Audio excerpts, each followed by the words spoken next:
తెలుసు. అది ఆయన ఇరుగును కదా.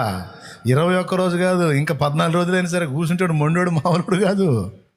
దానియేలు అంటే నాకు బహుప్రియుడు. నీకు ఆన్సర్ రాకపోతే ఎందుకు వదిలేస్తావు ప్రార్థనని?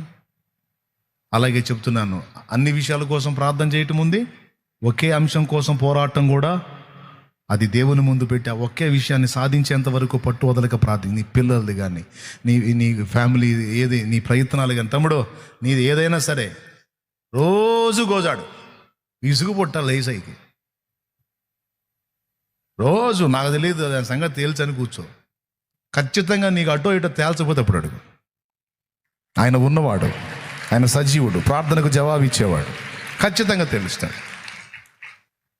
నేను చాలా పొందుకున్నాను. ఒక దర్శనం కోసం కాచుకుంటే 3 విధముల నాకు ప్రయోజనాన్ని చూపించి నడిపించాడు. ఇప్పుడు కూడా చాలా ఇష్టం నాకు అట్లాంటి మొండోళ్ళు దొరికితే వాళ్ళతో కలిసి అట్లా ప్రార్థనలో గడుపుదామని. అలా దేవుని ముందు గడపడం ఎక్కువ ఇష్టం నాకు. పిచ్చోళ్ళు ఏం పెద్ద తగలటల్లా. ఇప్పుడు అంత సోదరులు తయారయ్యారు.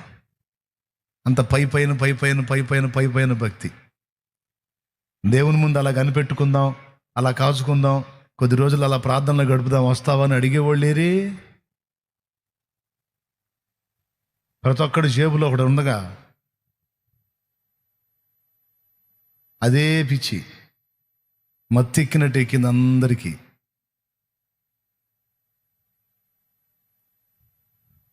ఆలోచన చేయండి. ఇది రాత్రి వేళ చెప్పించాడు దేవుడు ఈ విషయాల్ని. తెల్లారేటప్పటికి మర్చిపోతారో, లేకపోతే హృదయంలో భద్రం చేసుకొని ఇక పోరాటం మొదలుపెట్టి ఈ రాత్రి నుంచే స్టార్ట్ చేస్తారో మీ ఇష్టం. ఈరోజు ఎందుకు చెప్పానంటే ఇప్పుడు కాసేపటికి ఇక మీకు మంచి ఛాన్స్ వచ్చింది. ఈ నైట్ దేవునితో గోజాడుకునే ఛాన్స్, నీ సమస్యను దేవుని ముందు పెట్టే ఛాన్స్. ఈరోజు ఏ విషయాల కోసం నలుగుతున్నావో ఈ రోజు నుంచే ఆ అంశం కోసం ప్రార్థన చేయడానికి మొదలుపెట్టే ఛాన్స్. ఈరోజు దేవుడు నిన్ను దర్శించిన దాకా వదలొద్దు. ఆ భక్తిని సాధన చేయండి. జవాబు ఇచ్చిన దాకా వదలొద్దు.